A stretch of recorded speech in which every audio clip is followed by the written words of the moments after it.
And welcome to Clay Time with Mr. Barnes. We're recycling clay again. This time we're doing the dry method.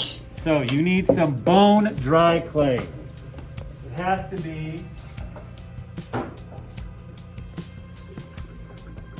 be absolutely bone dry. If it's a little bit leather hard, it's not going to work.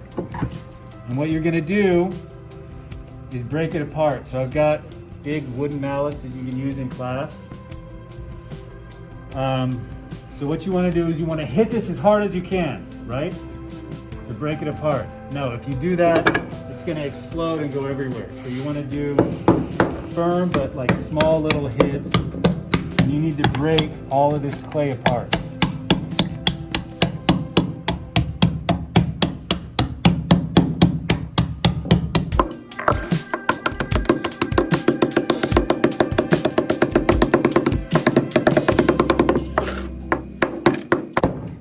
Even if you're gentle, it tends to explode. So this is going to be messy. When you do this, it's probably going to take the whole period to do, and it's going to get messy, and you're going to have to clean up after yourself. And I just don't have any more sympathy.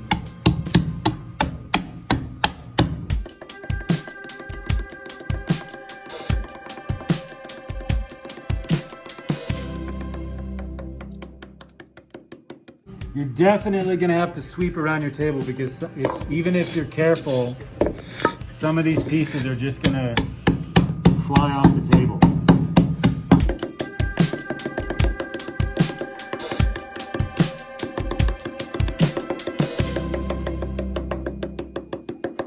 What was that? I'm trying to make a movie over here, children. Turn your phones off. Okay. Once you get lots of little pieces, you're going to take a rolling pin. This is my big boy. Now, you can roll it on the sides like this, but what I found is if you put your weight on top of it like this, it works a lot better. Well, maybe it doesn't. I don't know.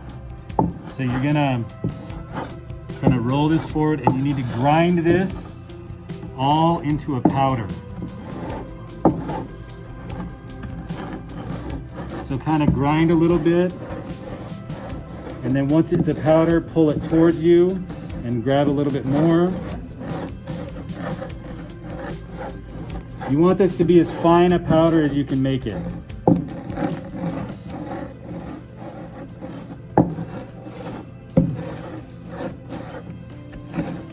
Okay, you get the idea, right? I could do this whole thing, but for the sake of the video, let's say that that's enough. Huh? Yeah. So you should have a nice powder like this. Now, why is this dangerous? Say it louder. Because if you breathe in this clay powder, it can cause silicosis, which is dangerous to you. So we don't want to make powder that's like flying around in the air, right? So it should be kind of a finer powder like that. So you've seen like an old Italian grandma making pasta, or a chef, they do this, right? They do the well method. So we put a little hole in the middle, and then we're gonna pour some water in. Now, do less at first, okay? Just kind of fill it up, and then start mixing it. If you add too much water, then you're gonna have to make more powder.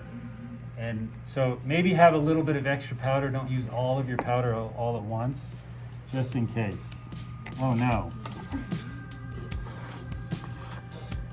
Okay. Have one of these scrapers or a rib like this to help you kind of scrape the table.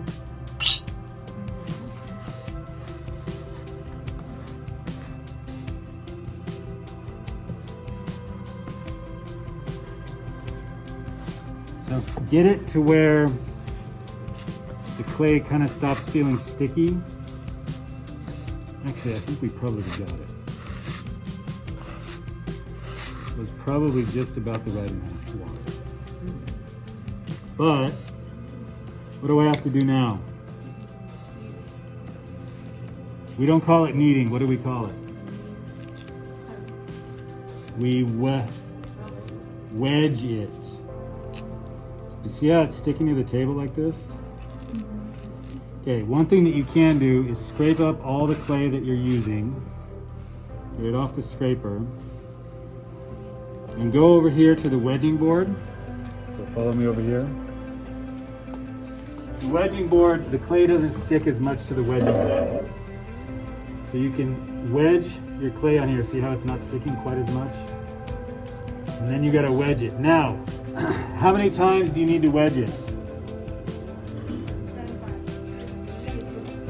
Not now. It was 75 when the clay was still kind of okay, but because you're mixing it from dry clay to wet clay, it's got to be a lot more than 75. 150, 200, I don't know, 5 minutes. 5 minutes of wedging might be enough. But even then, so right now, I just barely put that together. Let me do a quick 75.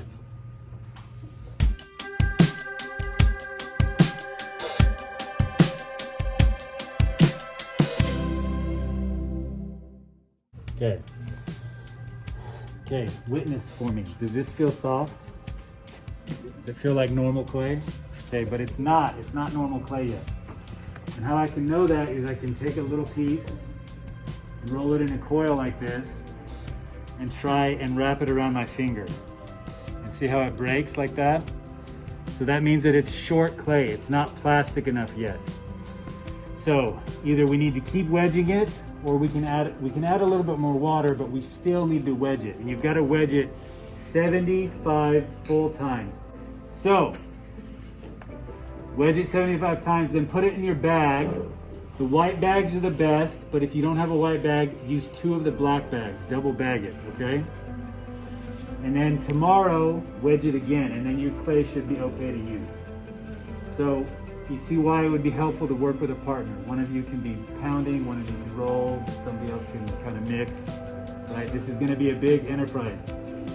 For the time being, there's no clay available unless you make it yourself. Thank you, children.